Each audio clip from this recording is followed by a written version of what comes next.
Mais bien, chers frères, Marie mit au monde son fils premier-né, elle l'emmaillota et le coucha dans une mangeoire, car il n'y avait pas de place pour eux dans la salle commune, nous dit saint Luc, dans l'évangile de cette grande solennité de la nativité de notre Seigneur Jésus, que nous fêtons ce soir.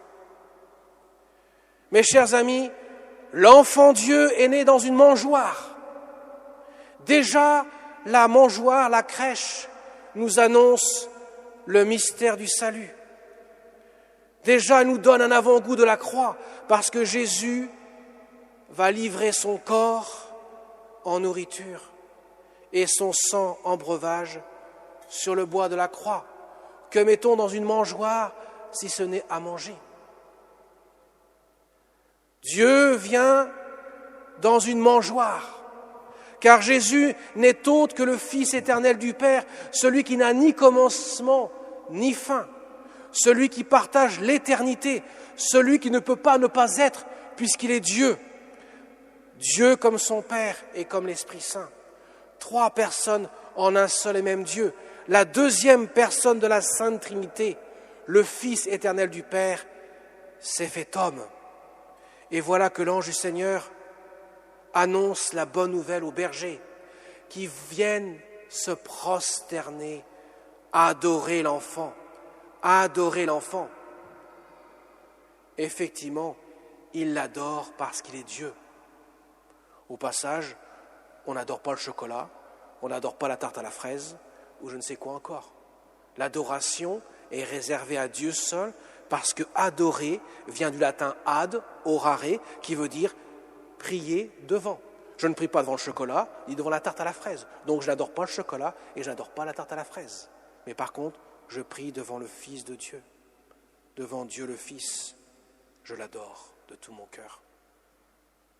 De même, quelques jours plus tard, les mages, guidés par l'étoile, viendront se prosterner et adorer l'enfant Dieu.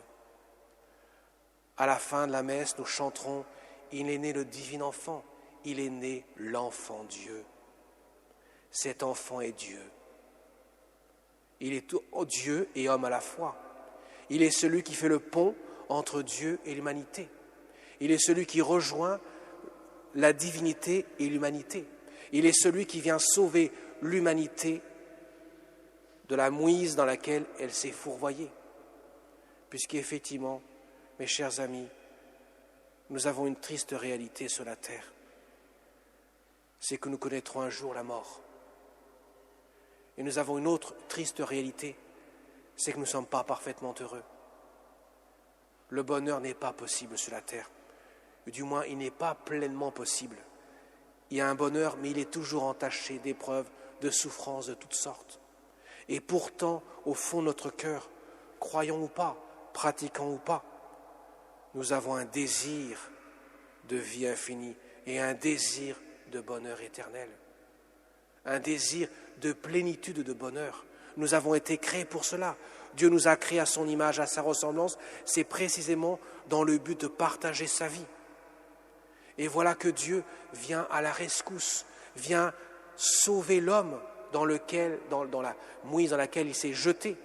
Il vient le délivrer des affres de l'enfer, de la séparation avec Dieu.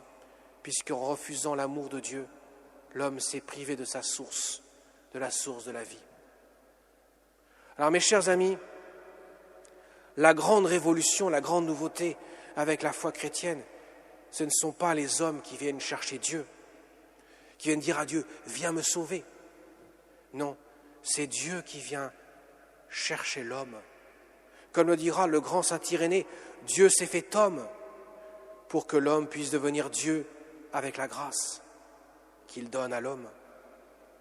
Et Dieu vient sur la terre incognito, dans une mangeoire, né d'une vierge. Il n'y a plus de place pour l'accueillir, il n'y a personne qui vient l'accueillir, il n'y aura que les bergers qui seront invités par l'ange du Seigneur pour venir se prosterner devant lui. Et il n'y aura plus que les mages ensuite. Mais personne ne vient accueillir Dieu. Il vient humble parmi les humbles, dans l'humilité même, pour se faire connaître aux hommes dans le cœur à cœur. Car le Seigneur ne fait pas d'esbrouffe quand il vient dans l'humilité du cœur. De même qu'il est venu dans la mangeoire de Bethléem, de même il vient dans notre cœur de manière humble, il frappe à la porte de notre cœur et il nous demande simplement de l'accueillir. Mes chers amis, ce n'est pas nous qui nous sauvons à la force de nos poignets. Ce n'est pas en faisant des choses bonnes, même si c'est très bien. Bien sûr qu'il faut les faire. Ce n'est pas en faisant des actes méritoires que nous serons sauvés. Ce n'est pas nous qui méritons le ciel. C'est Dieu qui nous sauve et qui le mérite pour nous. Ce qui veut dire que nous soyons croyants ou peu croyants, pratiquants ou peu pratiquants. Dieu nous aime d'un amour infini. Il nous demande simplement d'ouvrir notre cœur pour qu'il puisse déposer son amour en nous. Ce n'est pas nous qui nous sauvons, c'est lui qui vient nous sauver. Et comme son nom l'indique, Jésus, ça veut dire Dieu sauve. Il vient nous sauver en nous donnant sa vie, par amour pour nous. Et il se fait connaître dans cette crèche, dans cette mangeoire aux hommes, pour que le cœur de chacun puisse être cette mangeoire où Dieu vient se déposer. Effectivement, dans quelques instants, les deux prêtres que nous sommes nous diront sur le pain et le vin, ceci est mon corps livré pour vous, ceci est mon sang versé pour vous. Le pain et le vin vont cesser d'être du pain et du vin, ils vont devenir le corps et le sang du Seigneur, bien que nos yeux ne verront pas le changement. Mais ce qui est va changer. Il vient dans l'humilité se révéler à nous pour se donner en nourriture, pour nourrir notre âme, notre cœur, pour nous donner la grâce de l'amour qu'il est venu mériter sur la croix pour chacun d'entre nous. Ce que nous fêtons aujourd'hui, mes chers amis, c'est la lumière de Dieu qui vient éclairer les ténèbres de nos cœurs, qui vient nous donner cette espérance là où l'espoir n'existe plus, là où le désespoir gagne les cœurs. Le Christ vient révéler que la fin ultime de cette histoire humaine, c'est lui qui la tient dans ses mains, parce qu'il est venu sauver l'humanité pour qu'elle ne reste pas dans la mort, dans la misère, mais qu'elle puisse connaître le bonheur éternel. Alors mes chers amis, en ce soir de Noël, où nous allons prier le Seigneur, demandons-lui, avec l'intercession de notre Mère du ciel, cette mère qui n'a cessé de croire en Dieu, cette mère qui n'a cessé de faire la volonté de Dieu, cette mère qui nous était donnée au pied de la croix, demandons-lui de nous aider à ouvrir notre cœur pour que Dieu puisse y demeurer, l'habiter. Demeurez en moi, dit Jésus dans l'évangile de Saint Jean, et je demeurerai en vous, afin que le Seigneur puisse nous donner ce dont notre cœur réclame.